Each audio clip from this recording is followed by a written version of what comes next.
दोस्तों हमारी आज की कहानी यकीनन आपके होश उड़ा देगी। जब आप इस कहानी को अंत तक सुनेंगे तो आपके पैरों तले से जमीन खिसक जाएगी और इस कहानी से एक आपको ऐसी सीख मिलने वाली है जो आने वाले जीवन में आपके बहुत महत्वपूर्ण है। तो दोस्तों वीडियो को अंत तक जरूर सुनिएगा। यकीन मानिए आपके इस कहानी सुनने के बाद सच में आप भी यकीन करने पर मजबूर हो जाएंगे कि दुनिया में कैसी कैसी घटनाएं घटती हैं। लेकिन दोस्तों उससे पहले हमारी कहानी सुनाने से पहले आप सभी से एक ही रिक्वेस्ट है कि वीडियो को एक लाइक कर दीजिएगा, चैनल पर नया तो चैनल को सब्सक्राइब कर दीजिएगा। और दोस्तों आज मैं उन सभी वीडियोस में उन सभी दोस्तों का नाम लूंगी जिन्होंने हमारी पिछली वीडियोस पर कमेंट किया है। तो बने रहिएगा वीडियो के अंत में। आप सभी लोगों को बहुत बहुत शुक्रिया वीडियोस पर कमेंट करने के लिए। तो चलिए दोस्तों अब कहानी की शुरुआत करते हैं। दोस्तों और साथियों, कहा जाता है कि जब घर का मुखिया ही पतन की ओर चल निकले तो फिर घर के बाकी सदस्यों का क्या होगा। बालेश्वर भी पतन की ओर चल निकला था। बालेश्वर एक रिटायर्ड फौजी था, जिस्म का काफी तंदुरुस्त था। यूं तो कहने को उसकी उसकी 60 साल से ऊपर की उम्र हो चुकी थी, लेकिन दिल उसका जवान था, सेहत भी अच्छी खासी थी और वो मदिरा का भी शौकीन था। इसीलिए उसकी आंखें भी हमेशा नशीली रहा करती थी। और एक दिन उसकी नजर जब अपने बेटे की पत्नी पर पड़ी, मदिरा के नशे में वो झूमता हुआ घर के दरवाजे पर आया था। रात का यही कोई 11:30-12 बजे का समय था। मौसम खराब था, बिजली कड़क रही थी और रात का सन्नाटा था। और उस वक्त में जब उसने घर का दरवाजा खटखटाया तो सामने खड़ी थी उसकी बेटे की बहू। जब उसने दरवाजा खोला और दरवाजा खोल करके अपने ससुर को झूमते हुए देखा तो वो डर जाती है, सहम जाती है और पहुंच जाती है अपने कमरे में सोने के लिए। लेकिन उसने ये गलती कर दी थी कि अपने कमरे का दरवाजा उसने बंद नहीं किया था। और तभी फिर बालेश्वर फिर उसको आवाज देता है कि बहू जा करके लेट गई हो। तुमने मुझसे ये भी नहीं पूछा कि मैं खाना खाकर आया ही या नहीं, या घर में खाऊंगा। तो वो कहती है कि बाबूजी आप बताइए कि अगर आपको भूख लगी है तो मैं आपको लिए खाना परोस देती हूँ। बानेश्वर कहता है कि हाँ हाँ मुझे खाना परोस दो।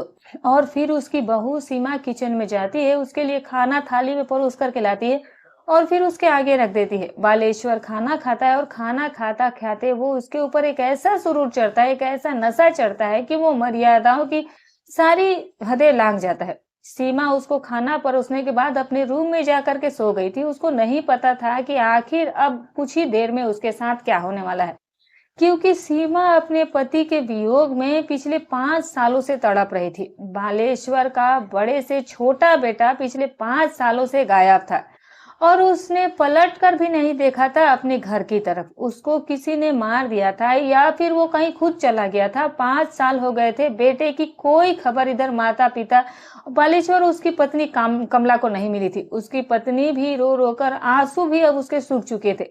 और उसने अपने कर्तव्य जो है वो अपने सास ससुर की सेवा करना, वो उसी को अपना धर्म समझ लेती है और उसी को वो अपना कर्तव्य समझ लेती है। बेटे की बहू जो होती है, उसने सोचा था कि वो अपने सास ससुर की सेवा में ही जिंदगी गुजार देगी। यूं तो कहने को उसकी शादी को 5 साल तक उसके साथ रहा और फिर 5 साल उसके पति को अब गायब हुए हो गए थे। लेकिन उस वक्त में जब तक उसका पति उसके साथ था, उसकी गोद हरी नहीं हुई थी, उसे कोई भी बच्चा नहीं था, वो तब भी अकेली थी। वो डरती थी कि वो कहाँ जाएगी, कैसे करेगी। तो वो अपने सास ससुर को ही अपना माता पिता मानती थी और उनकी सेवा करके अपनी जिंदगी गुजार देना चाहती थी।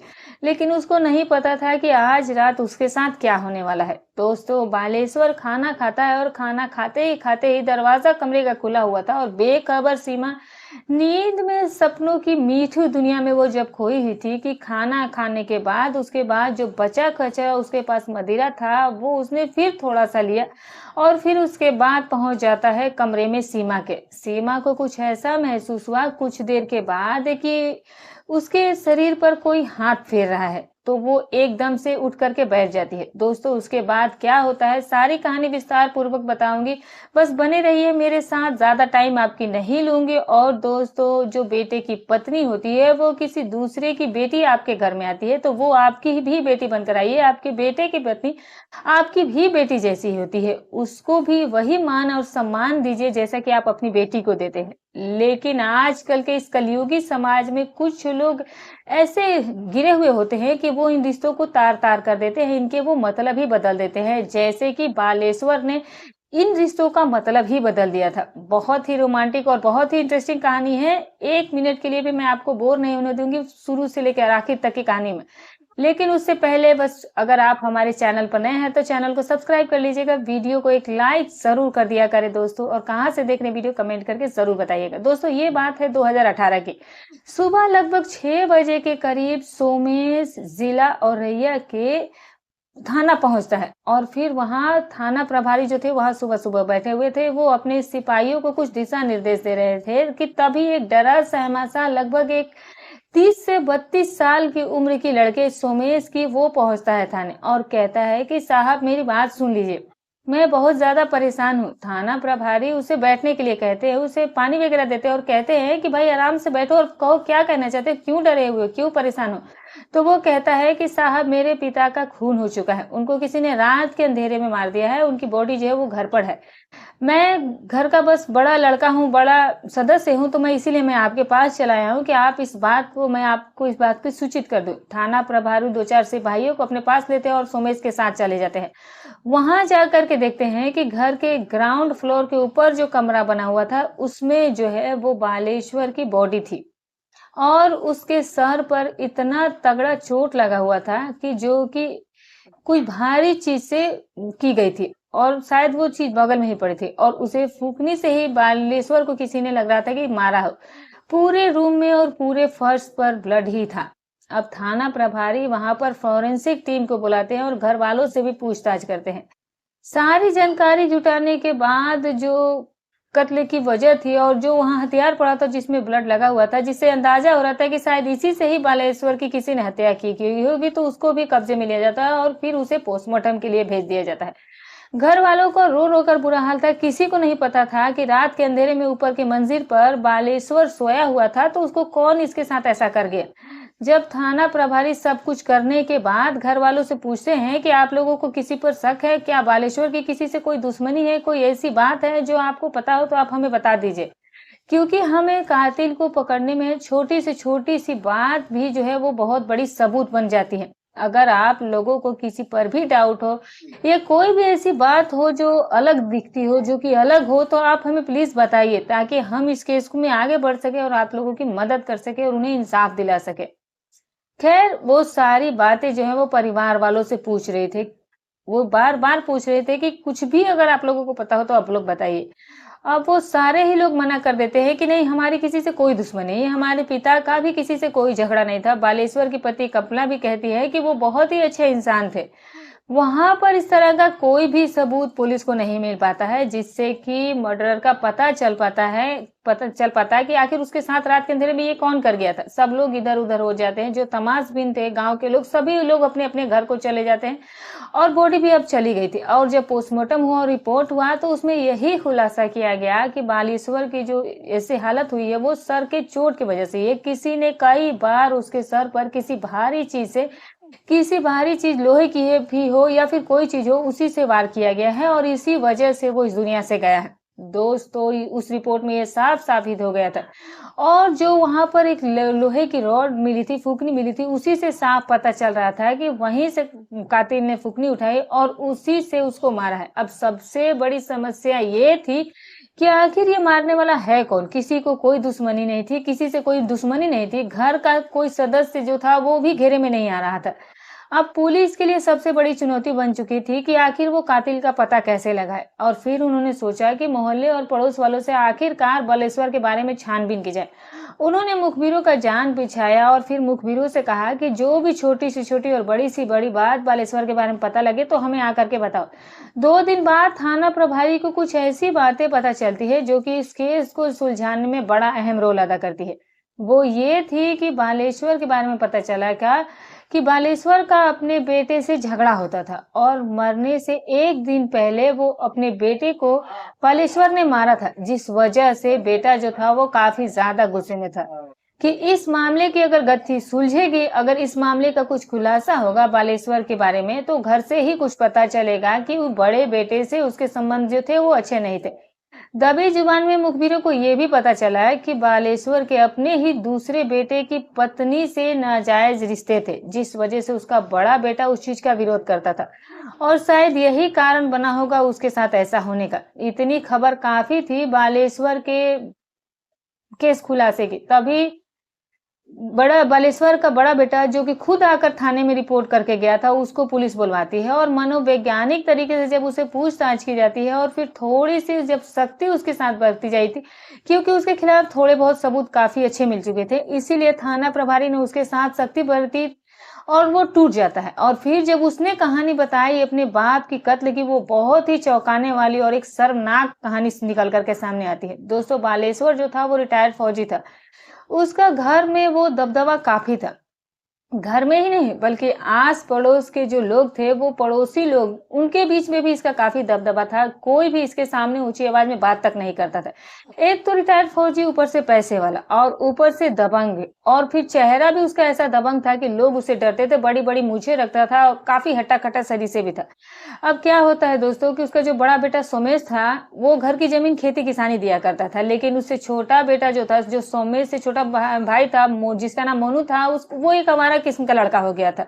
उसको इसी वजह से ये जो बालेश्वर था, ये काफ़ी अपने छोटे बेटे से खफ़ा रहता था कि ये आवारा हो गया है। वो थोड़े बहुत नशा भी करने लगा था आवारा लड़कों के साथ रहते हुए।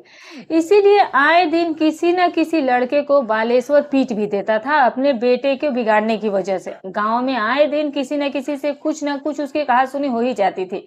लेकिन लड़का फिर भी उसके काबू में नहीं आता है। जब बात हद से ज़्यादा गुज़र गई तो पहले तो उसने अपने बड़े बेटे की शादी कर दी थी सोमेश की, क्योंकि वो खेती-काशिनी करता था और ठीक-ठाक चल रहा था। तो वक़्त रहते उसने अपने बड़े बेटे की शादी कर दी। दूसरे बेटे की शादी नहीं कर पा रहा था क्योंकि वो सोच रहा था, क्योंकि पहले या तो वो खेती-किसानी में लग जाए या फिर कोई ठीक से ढंग का कोई काम कर ले तो वो उसकी शादी करेगा। और फिर पति-पत्नी आपस में सलाह करते हैं कि देखो बेटे की शादी कर दो। जब ज़िम्मेदारियाँ उसके ऊपर बढ़ेंगी तो फिर वो घर को घर समझेगा और फिर वो सुधर भी जाएगा।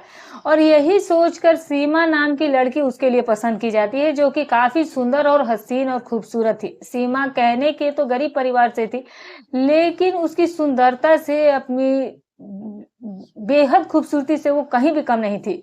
मोनू जो था वो उसे पाकर के काफ़ी खुश हुआ था और वो सालों तक अपनी बीवी के हुस्न में फँसा रहा था। घरवाले सोच रहे थे कि शादी हो जाएगी तो बेटा कुछ करने लगेगा, कुछ ज़िम्मेदार हो जाएगा, कोई काम धंधा करेगा। लेकिन शादी होने के बाद वो और भी ज़्यादा, बस हर वक़्त वो अपनी बीवी के पल्लू से बंधा रहता था। बाप परेशान हो चुका था, बाप उसे बहुत डाँटता भी था और कभी-कभी वक़्त आने पर वो बल प्रयोग भी करता था और अपने बेटे को वो मार भी दिया करता था कि कुछ काम धंधा कर ले, आखिर कब तक तू हमें इस तरह से परेशान करता रहेगा। सारी तेरी हरकतें ही ऐसी है जिसकी वजह से मुझे गाँव वालों के सामने, लोगों के सामने शर्मिंदा होना पड़ेगा तेरी वजह से, वरना मेरे सामने तो किसी की हिम्मत नहीं है कि मुझसे कोई ऊँची आवाज़ में बात भी करे। लेकिन सिर्फ़ तेरी वजह से कभी-कभी लोगों की मुझे बातें भी सुननी पड़ जाती है। एक दिन बातों ही बातों में उसने कुछ ऐसी हरकत कर दी कि शराब पी कर के जब वो घर में आया और घर में आकर उसने पत्नी के साथ मार-पिटाई की, तो बालेश्वर को उसके ऊपर गुस्सा आ जाता है। तो फिर वो अपने बेटे को साथ हाथापाई पर उतरता है और उसे 2-4 थप्पड़ उसे जड़ देता है और उसे डराता है और धमकाता है और उसे यहाँ तक कह देता है कि तू मेरे घर से निकल जा, तेरे जैसे बेटे की मुझे कोई ज़रूरत नहीं है। बस शायद मोनू को यही बात खा गई थी या फिर यही बात लगी थी, वो घर छोड़ कर के निकल जाता है सच ही में। और फिर वो उस दिन से कभी लौट कर नहीं आया। सीमा उसका इंतज़ार करती रही। 1 दिन गुज़रा, 2 दिन गुज़रे, 3 दिन गुज़रे और इसी तरह से महीना दिन गुज़र गया। यहाँ तक कि अब साल भी गुज़र चुका था, लेकिन मोनू लौट कर नहीं आता है। माँ का बेटे के बिना बुरा हाल था, बाप भी काफ़ी पछता रहा था और वो अपनी पत्नी से कहता था कि माँ-बाप बेटे को तंग आकर, परेशान होकर के डाँट देते हैं, डपट देते हैं। इसका मतलब ये कतई नहीं है कि बच्चा औलाद घर छोड़कर चला जाए और वो कभी लौट कर ही ना आए। कौन माँ-बाप ऐसे हैं जो अपने बच्चों को उनकी गलत हरकतों पर नहीं डाँटते हैं? मैंने भी तो बस यही किया था, लेकिन अब मैं क्या कर सकता हूँ? मोनू जो था वो घर से जा चुका था और उसका अब कहीं कोई अता-पता नहीं था और तब भी कभी उसने पलट कर जाने के बाद फ़ोन तक नहीं किया था। ना ये बताया कि मैं कहाँ जा रहा हूँ, मैं सुरक्षित हूँ या फिर मैं किस हाल में हूँ, उसने कुछ भी खैर खबर नहीं दी। साल के बाद 2 साल गुज़रे, 3 साल गुज़रे, 4 साल गुज़रे, यहाँ तक कि अब 5 साल का अरसा गुज़र गया और दोस्तों, माँ-बाप, भाई-बहन सबने उसे भुला दिया। यहाँ तक कि बीवी के आंसू भी बहते-बहते उसकी वियोग में, उसकी याद में अब सूख गए थे और अब उसने भी उसको याद करना बंद कर दिया था। अपने सास-ससुर की सेवा करना अपना कर्तव्य समझती थी, अपना धर्म समझती थी और बस उसने अपने सीने पर पत्थर रख लिया था। अपने सारे अरमानों को उसने गला घोंट दिया था और उसने सोचा था कि जिस घर में मैं ब्याह करके आई हूँ, मैं उस घर से कभी वापस नहीं जाऊँगी और उस घर से अगर जाएगी तो मेरी अर्थी ही जाएगी और इसीलिए ना ही मैं कोई दूसरी शादी करूँगी और मैं बस अपने पति के इंतज़ार में, अपने सास-ससुर के इंतज़ार में इस जीवन को गुज़ार दूँगी। और यही वो कर भी रही थी। सब उससे काफ़ी ज़्यादा खुश थे, किसी को कोई दिक्कत उससे नहीं थी। लेकिन अचानक धीरे-धीरे अब कहीं न कहीं अब बाप को भी पछतावा होता था बेटे को डाँटने का, बस और बेटे के ना आने का। और कभी-कभी वो काफ़ी ज़्यादा पछताया करता था और शराब और मदिरा पान को वो ज़्यादा सेवन करने लगा था। आखिर वो भी तो एक बाप था, वो भी ऐसे बेटे को नहीं जानता था कि उसका बेटा ऐसे उसे अकेले छोड़ कर के हमेशा के लिए चला जाएगा। और इसी वजह से वो ज़्यादा ही पैग लगा लिया करता था और धीरे-धीरे उसकी जो हैबिट है, जो उसकी आदत है, वो और भी बढ़ती चली जाती है। अब वो मदिरा का ऐसा शौकीन हो गया कि वो अब इसके बगैर रह ही नहीं पाता था। पहले तो कभी-कभी वो शौक से लेता था या फिर एक आध पैग लिया और सो गया, लेकिन अब वो इतनी ज़्यादा पीने लगा था कि बाहर अब महफ़िलें जमने लगी थी। बालेश्वर के यार दोस्त उसके ही हम उम्र के ठेके पर बैठ जाते तो रात आधी हो जाए या फिर बीत जाए उसको पता तक नहीं चलता था। बीवी भी काफी ज्यादा परेशान थी, उसकी पत्नी कमला भी उसकी हरकतों से वो उसे कई बार समझाती थी कि अब आपका बुढ़ापा आ चुका है और अब इस उम्र में आप ये सब क्या कर रहे हो, लोग आपके बारे में क्या कर रहे हैं, आपको शर्म तो आनी चाहिए। ये तमाम चीजें उसे वो कहती थी, लेकिन उसके ऊपर कोई असर नहीं होता था। ये मदिरा है ही ऐसी चीज, ये इतनी ज़्यादा ऐसी इन चीज़ों की लत लग जाती है कि इसमें ना जाने बड़े-बड़े कितने राजा-महाराजा, करोड़पति, अरबपति भी लोग जो है इस चीज़ से बच नहीं पाए। इन चीज़ों को वो सेवन करने से बच नहीं पाए और इन चीज़ों में वो डूब कर ही रह जाते हैं। और यही हाल बालेश्वर के में था। बालेश्वर मदिरा के सेवन में इतना ज़्यादा डूब चुका था कि उसको हर वक़्त उसी नशे में रहने लगा था। एक दिन लगभग रात के यही कोई 11 साढ़े 11 बजे के समय था कि मौसम खराब था। जब बलेश्वर जो है वो नशा करने के बाद घर आता है, सारे घर वाले सो चुके थे। घर के उसने दरवाजा खटखटाया तो सीमा दरवाजा खोलती। सीमा ने जब दरवाजा खोला तो उसने कहा कि पिताजी इतनी रात हो गई, आप कहाँ थे? और ये कह करके कुंडी खोल करके फिर वापस अपने कमरे की तरफ जाने लगी तो बालेश्वर उसे कहता है कि बहू खाना परोस दो, मुझे भूख लगी है। बहू सीमा जो है वो किचन में जाती है, ससुर के लिए वो खाना गर्म करती है, थाली में वो सजा करके लाती है और उसे ला करके परोस देती है। वो खाना खाने लगता है। सीमा अपने बिस्तर पर जाकर के गहरी नींद में सो जाती है क्योंकि उसको नहीं पता था कि अब कुछ ही देर के बाद उसकी जिंदगी बदलने वाली है, उसके साथ क्या होने वाला है, उसे कुछ भी नहीं पता था।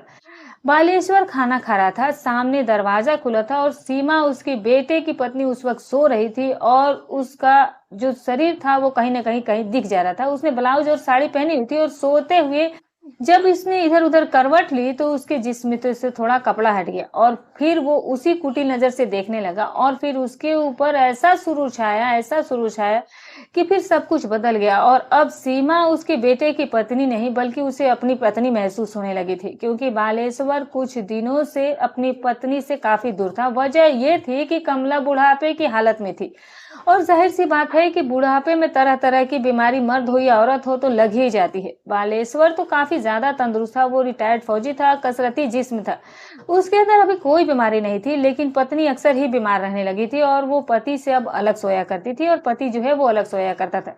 वो अपनी पत्नी सुख से वंचित था। उसने उस दिन जब नशे की हालत में जब सीमा को इस अवस्था में देखा खाना खाते हुए और उसके शरीर को देखा ध्यान से, तो फिर उसके दिल की दुनिया ही बदल जाती है और अब वो अपने बेटे की पत्नी नहीं बल्कि उसे अपनी पत्नी समझने लगता है। खाना खाया, बर्तन उसने चुपचाप उठा करके रसोई में रख दिया और फिर उसके बाद में थोड़ी सी फिर उसने दारू का सेवन किया और फिर पहुंच जाता है सीमा के कमरे में और जाकर के कमरे की कुंडी लगा देता है। सभी लोग घर के जो सदस्य थे वो अलग अलग कमरे में सो रहे थे। उसकी बेटी अपनी मायके से कुछ दिन पहले ही लड़ झगड़ के किसी बात पर अपने ससुराल से लड़ झगड़ के आई थी तो वो भी वहीं थी। वो अपने माँ के कमरे में सो रही थी और सीमा अलग कमरे में सो रही थी। सोमेश जो था वो अलग कमरे में सोता था क्योंकि उसका कमरा उसकी पत्नी का कमरा भी अलग था। अब होता क्या है कि जब बालेश्वर बहू के कमरे में पहुंचता है और जाकर के जब वो कुंडी लगा देता है और फिर जाकर चुपचाप आराम से जाकर के उसके बगल में लेट जाता है और फिर वही सब हरकतें करने लगता है जो एक पति अपनी पत्नी के साथ करता है। सोती हुई सीमा को जब महसूस हुआ कि उसके शरीर पर किसी का हाथ है, जो उसे आहट सी महसूस हुई,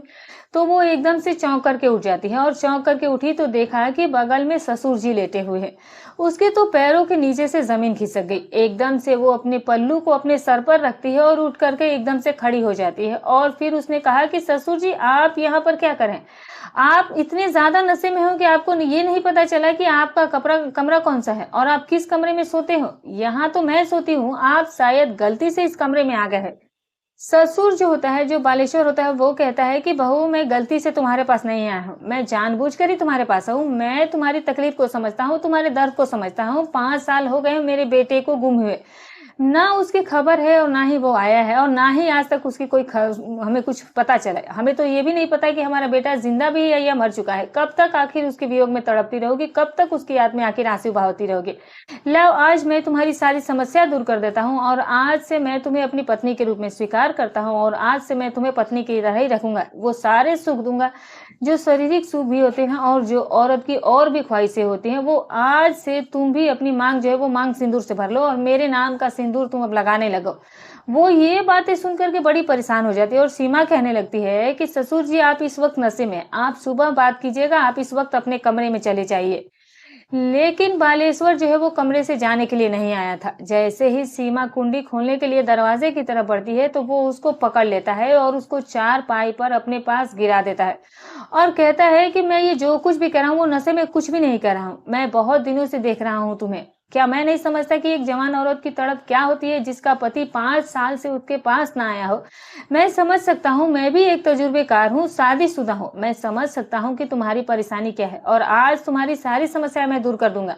सीमा कहती है कि मैंने कभी महसूस नहीं है क्या मैंने ये चीज मैं कभी किसी को कहा भी नहीं है कि मुझे पति की जरूरत है। लेकिन आप मेरे बारे में ऐसा कैसे सोच रहे मुझे नहीं समझ आया। मैं तो आपको पिता के समान मानती हूँ, आप मेरे बाप समान है और मैं आपकी सेवा करके इस जीवन को गुजारना चाहती हूँ। बालेश्वर कहता है कि जब सेवा करनी हो तो तुम पत्नी बनकर भी कर सकती हो। तुम अभी तक मेरे बेटे की पत्नी हो, लेकिन अब मेरा बेटा नहीं है और ना ही वो आने वाला है। तो तुम मेरी पत्नी बन जाओ और किसी को कानो कान खबर भी नहीं होगी। और तुम्हें पता है कि तुम्हारी सास तो पहले ही बिल्कुल रिटायर हो चुकी है, वो किसी काम की नहीं है। और अब मेरी शरीर जो है वो मेरी अभी कुछ और जरूरतें हैं, कुछ ख्वाहिशें हैं। इसीलिए मैं सोचता हूँ कि मुझे तुम्हारा साथ मिले, तुम्हें मेरा साथ मिले, तो दोनों का ही अकेलापन दूर हो जाए। और फिर अगर तुम चाहो तो मैं सबके सामने भी तुम्हें अपनी पत्नी के रूप में स्वीकार कर लूंगा। लेकिन अगर तुम नहीं चाहती हो तो ये काम अकेले अकेले यूं ही किसी की तरह नहीं पता चलेगा और हम लोग ऐसे ही करते रहेंगे अगर तुम नहीं चाहती हो तो। सीमा उसको मना करती है कि ससुर जी ये बहुत बड़ा गलत काम कर रहे हैं। जो आप मुझे सिखा रहे हो, ये पाठ जो आप मुझे पढ़ा रही हो, कहीं से भी जायज नहीं, ये नाजायज है, ये गलत है और ये पाप है। और भगवान को क्या मुंह दिखाऊंगी आप और मैं? तो वो कहता है कि देखो इस तरह की बातें सब करना छोड़ो और बहुत रात हो चुकी है। और फिर उसके बाद में उसने सीमा को पकड़ लिया और फिर उस कमरे की बुनियादें ही नहीं बल्कि मर्यादा की, रिश्तों की बुनियादें भी थर थर कांपने लगती है। उस कमरे की दीवार तो कांप ही रही थी और ऐसा लग रहा था कि सीमा की उस बेबसी से कि शायद इस कमरे की दीवार उसके ऊपर गिर जाए और वो उसमें समा जाए। जब बालेश्वर ने उसके साथ वो सब कुछ किया, वो कभी सपने में भी नहीं सोच सकती थी कि उसे एक दिन उसका ससुर उसके साथ कुछ इस तरह की हरकतें करने वाला है। खैर सीमा इस चीज का विरोध कर रही थी। जब बालेश्वर उसको नहीं छोड़ता है और वो अपनी मनमानी करने लगता है, तभी सीमा के मन में आता है कि अब जो कुछ होना था वो हो चुका है। क्यों वो आंसू बहाए और वो कोई क्यों रोए? और जो बालेश्वर चाहता है वो उसका ही साथ दे। और फिर 5 साल से वो वंचित अपने पति से सीमा उन पलों को एंजॉय करने लगती है और फिर अपनी जो कोशिश थी, जो उसे अपने ससुर से छूटने की कोशिश करी थी, वो अपने शरीर को फिर ढीला छोड़ देती है और फिर वो उसे सौंप देती है और फिर से वो उन पलों को एंजॉय करने लगती है। आज 5 सालों के बाद उसको एक पुरुष के साथ का एहसास हुआ और ससुर ने उसको पूरी तरह से संतुष्ट भी किया था और उसे काफी ज्यादा खुश भी किया था। उसके बाद सीमा कहती है कि मुझे क्या आप वही प्यार दोगे? तो उसने कहा कि हाँ, मैं तुम्हें वही प्यार दूंगा। और फिर उसके बाद बहू और ससुर में वो नाजायज रिश्ता चल निकलता है। और दोस्तों कहते हैं कि नाजायज रिश्तों की जो बुनियाद होती है वो बहुत कच्ची होती है, वो एकदम से ही गिर जाती है, ढह जाती है और लोगों को पता चल जाता है और इसमें बदनामी और रुसवाइयां भी बहुत होती है। और यही हुआ था बालेश्वर के भी साथ। बहू और ससुर के संबंधों का पता घर के सदस्यों को चल चुका था। वो कब तक छुप था? एक दिन आपत्तिजनक हालत में उसके बड़े बेटे ने अपने बाप को अपनी भाभी के साथ देख लिया था और ये बात उसे बर्दाश्त न हुई तो उसने बाप को जो कुछ भी उसके मन में, जो कि वो बाप के सामने कभी नहीं बोलता था, आज उसने बाप को खूब खरी खोटी सुनाई। तो इस बात को लेकर बाप ने बेटे को ही डांट दिया, डपट दिया और यहाँ तक कि उसे मार भी दिया और यहाँ तक कहा कि मैं अपनी जिंदगी में कुछ भी करूँ, तुम्हें मतलब नहीं होना चाहिए। तुम अपनी बीवी बच्चों के साथ अलग रहना चाहते हो तो अलग रह लो और यहाँ रहना चाहते हो तो यही रह लो। मेरे मामले में बिल्कुल भी दखल अंदाजी मत करना। लेकिन रोज रोज के इस नाजायज रिश्तों से नाजायज संबंधों से उसका बेटा सोमेश बर्दाश्त नहीं कर पा रहा था। वो अपने बाप को एक ऐसी नफ़रत की नज़र से देखने लगा कि उसको एक हद तक उसको नफ़रत हो गई थी। उसने कहा कि ये बाप नहीं है, बल्कि बाप के नाम पर एक कलंक है और ये जो गंध फैला रहा है यहाँ, ये जब तक ज़िंदा रहेगा तब तक ये सब गंध फैलाता ही रहेगा। तो इसीलिए इसे दुनिया से ही जान खत्म कर देना चाहिए। और इसीलिए एक दिन सीमा और बालेश्वर और उसका जो बेटा था सोमेश, तीनों में लड़ाई झगड़ा होता है और सोमेश जो है वो सीमा को भी डांटता फटकारता है और फिर उससे भी कहता है कि तू यहाँ पर गलत काम कर रही है। यहाँ तुझे ससुर के साथ में शर्म नहीं आती है, सब कुछ करते हुए तू बाप समान अपने ससुर के साथ इस तरह का काम करती है। मेरा बाप तो सठिया ही गया है, कम से कम तुझे तो शर्म आनी चाहिए। तुझे तो कम से कम, तेरी अगर जवानी बस में नहीं है तो तू शादी कर ले, यहाँ से तू चली जा अपने बाप से कह करके तू दूसरा ब्याह करा करा ले। तो उस दिन वो लड़ झगड़ करके चली गई। बाप भी उस दिन काफी ज्यादा गुस्से में था मैं, और उधर सुमेश भी काफी ज्यादा गुस्से में था। जब रात को जब बालेश्वर सोने चला जाता है, ऊपर सोमेश का गुस्सा उस पर सातवें आसमान पर था, क्योंकि बाप ने उस वक्त उसके ऊपर हाथ उठाया था, उस पर मारा भी था और वो बाप से इसीलिए बदला लेना चाहता था और इस गंदगी को भी दूर करना चाहता था।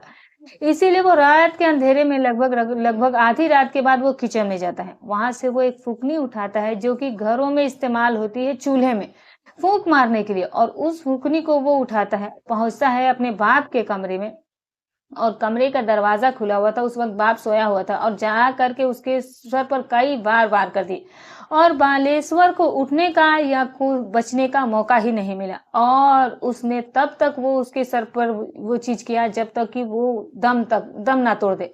और इस तरह से जो है पूरे फर्श पर उसके ब्लड बह गए थे। और सोमेश इसी तरह अपने बाप के साथ करने के बाद में वहां से निकलता है और फिर बाहर तालाब पर पहुंचता है, जो गांव का तालाब था। वहां उसने अपना हाथ मुंह धोआ, कपड़े साफ किए, कपड़े लते जो थे वहीं पर उसने उतारे और फेंक दिए और दूसरे कपड़े पहन करके चुपचाप आकर के सो जाता है। सुबह होती है, उसकी माँ जब सुबह को, अक्सर जो घर के बड़ी औरतें होती हैं वो जब सवेरे ही उठ जाया करती है, वो सवेरे उठी और अपने पति के रूप में वो उसको जगाने के लिए जाती है। तो देखा कि कमरे का नजारा ही कुछ अलग था। उसने जल्दी से अपने बेटे को उठाया, बेटा भी उठता है और सारे वो नाटक करता है जो कि एक दुखी बेटा अपने बाप की इस तरह से दुनिया से जाने के बाद वो जो ड्रामे करता है, उस सारे ड्रामे वो करता है और फिर पहुंच जाता है पुलिस थाने, ये सारी मनगढ़ंत कहानी बताने के लिए कि कोई उसके बाप के साथ ये सब कुछ कर गया है। दोस्तों, पुलिस को शक तो पहले ही दिन हो गया था, क्योंकि जब सुमेश के जो हाव भाव थे, बाप की हत्या हो गई थी और उसके कुछ इस तरह के हाव भाव थे कि उसे कोई खास फर्क नहीं पड़ा था, इसीलिए। लेकिन कोई ठोस सबूत नहीं था जो कि सुमेश को गिरफ्तार किया जाए या फिर उसे पूछताछ की जाए। लेकिन जब मुखबिरों का जाल फैलाया गया और मुखबिरों ने ऐसी बातें आकर के बताई, तब पुलिस ने उसके ऊपर सख्ती की और जिसकी वजह से ये सारा सच खुला कि एक बाप ने अपने बेटे को इस वजह से ये हाल कर दिया क्योंकि वो पतन की राह पर चल पड़ा था। उसने बेटी और बहू का फर्क ही मिटा दिया था। उसने बेटी समान बहू के साथ वो नाजायज रिश्ते कायम कर लिए थे जो कि एक ससुर को नहीं करना चाहिए था। इसीलिए इधर बालेश्वर तो दुनिया से चला ही गया, अब सुमेश भी जेल के सलाखों के पीछे और अब सीमा भी अपने माँ बाप के घर में एक बदनाम जिंदगी गुजार रही है। तो दोस्तों, ये थी आज की कहानी जो मैंने आपको सुनाई। कमेंट करके बताइएगा जरूर कि आपको ये कहानी कैसी लगी। तो दोस्तों, अगर वीडियो अच्छी लगी हो तो कमेंट करके जरूर बताइएगा। चलिए दोस्तों, अब उन दोस्तों के नाम लिए देते हैं जिन्होंने हमारे वीडियोस पर कमेंट किया है।